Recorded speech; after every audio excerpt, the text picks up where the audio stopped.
তাহলে চেয়ারম্যানের হিসাব কেন নেওয়া হবে? শোনার দরকার আছে না নাই? জোরে জোরে বলেন, আছে না নাই? আপনি আমি চেয়ারটা দখল করার জন্য ঘুষাঘুষি, মারামারি, লাত্তালাত্তি কত কি করি, কিন্তু এই চেয়ারটা নেওয়ার ভেতরে একটা কারণ আছে। এই চেয়ার নিলে আল্লাহর কাছে আপনি বেশি ধরা খাবেন। জোরে বলেন, কি খাবেন?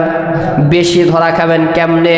আল্লাহ তাআলা পৃথিবীর বুকে সমস্ত মেম্বার চেয়ারম্যানদেরকে ডাকিয়া এই মেম্বারগুলোকে আল্লাহ তাআলা ডাকতে বলবে, মেম্বার, দুনিয়ার বুকে এত সম্মান আমি তোমাকে দান করলাম, একটা গ্রামের মেম্বার বানায় দিলাম, একটা গ্রামের চেয়ারম্যান বানায় দিলাম, দুইটা গ্রামের তোমার এমপি বানায় দিলাম, পুরা পৃথিবীর তোমাকে রাষ্ট্রমন্ত্রী বানায় দিলাম, তারপরেও তোমার প্রজারা কেন নামাজি হলো না?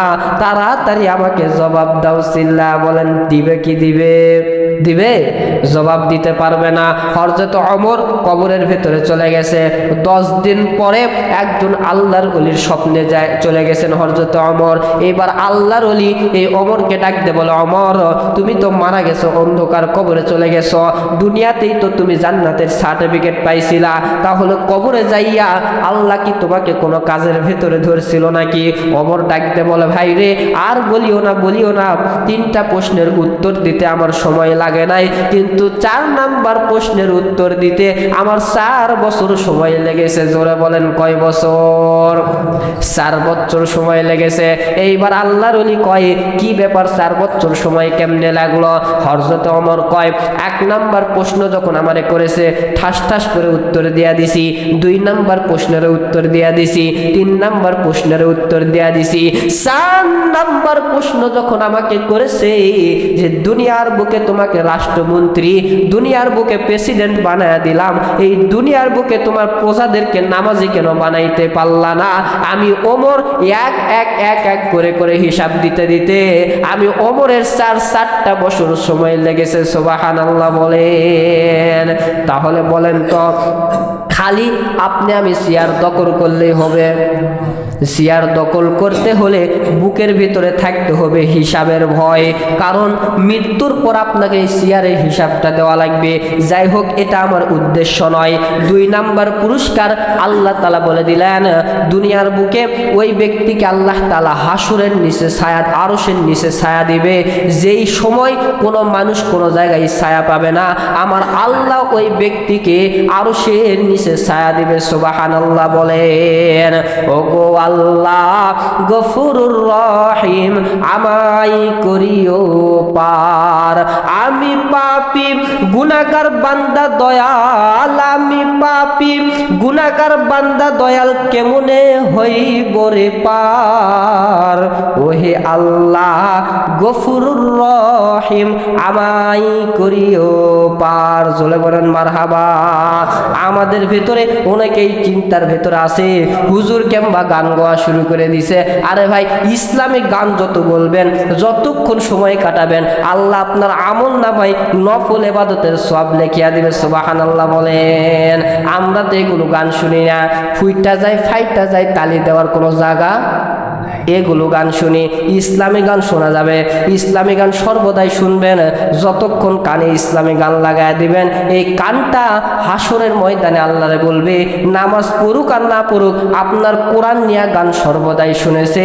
যারা কোরআন নিয়ে গান বানাবে, কোরআন নিয়ে ঝালাফালা করবে, আমার আল্লাহ এদের অন্তরে কোরআনটাই বসিয়া দিবে। সুবহানাল্লাহ বলেন। মুসলমান ভাইরা আমার, ওয়াজখানা বুঝে থাকলে বলেন তো 2 নাম্বার পুরস্কার কি? জোরে বলেন, 2 নাম্বার পুরস্কার কি? ভুলে গেছেন? হায় হায়, ভুলে গেছেন নাকি?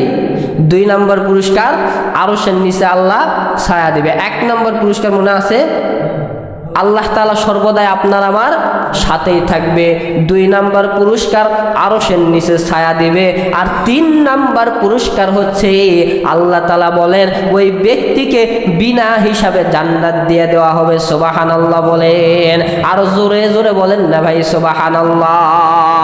মুসলমান ভাইরা আমার, দোস্ত 3 নাম্বার পুরস্কার আল্লাহ তাআলা বললেন ওই ব্যক্তিকে বিনা হিসাবে জান্নাত দিবে, কিন্তু ওই ব্যক্তিদেরকে তার ভেতর থেকে আবার ছাঁটাই বাছাই করা হবে যার দুনিয়ার বুকে অধীনে নারীগুলো পর্দা করে।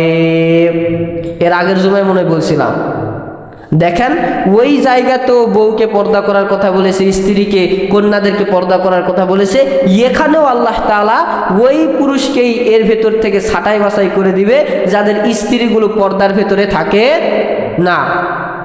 তাহলে পর্দার গুণ পর্দার যদি এরকম গুরুত্ব না থাকতো তাহলে আল্লাহ তাআলা কি সব জায়গায় পর্দার কথা বলতেন বাবা?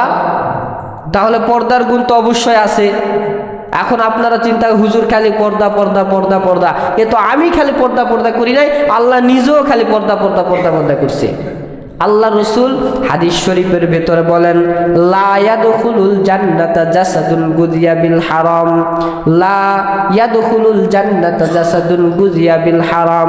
যেই ব্যক্তির পেটের ভেতরে হারাম কোনো জিনিস ঢুকেছে ওই ব্যক্তি কখনো জান্নাতে প্রবেশ করবে, জোরে জোরে বলেন করবে, ওই ব্যক্তি কখনো জান্নাতে প্রবেশ করবে না।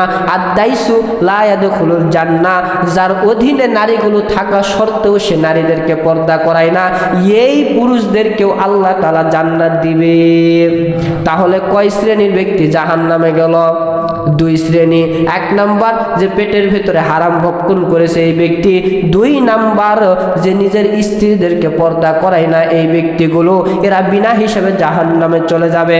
তাহলে বোঝা গেল আপনাকে আমাকে জান্নাতের ভেতরে যাইতে হলে আপনার স্ত্রীকে, আপনার কন্যাটারে আমাদেরকে পর্দা করার দরকার আছে না নাই বাবা? সন্তানদেরকেও পর্দা করাতে হবে। এখন আপনারা মনে মনে চিন্তা করতে পারেন ছেলেদেরকে আবার কেমনে পর্দা করাবো? এখনকার যুবক ভাইয়েরা এমন পায়জামা পরা শুরু করেছে, এমন প্যান্ট পরা শুরু করেছে, ওই প্যান্টের ভিতরে 6 জায়গায় ছিঁড়া আছে, হিটাতে ছিঁড়া। এই হিটু দেখলে যত মানুষ ওর হিটুর দিকে তাকাবে তত মানুষের আমল নামায় কবিরা গুনাহ হবে, আর সবার কবিরা গুনাহগুলো আল্লাহ সদগায়ে জারিয়া হিসেবে তার আমল নামায় দেয়া দিবে। নাউজুবিল্লাহ বলেন। তাহলে ফাটা ছিঁড়া কখনো পরা চলবে?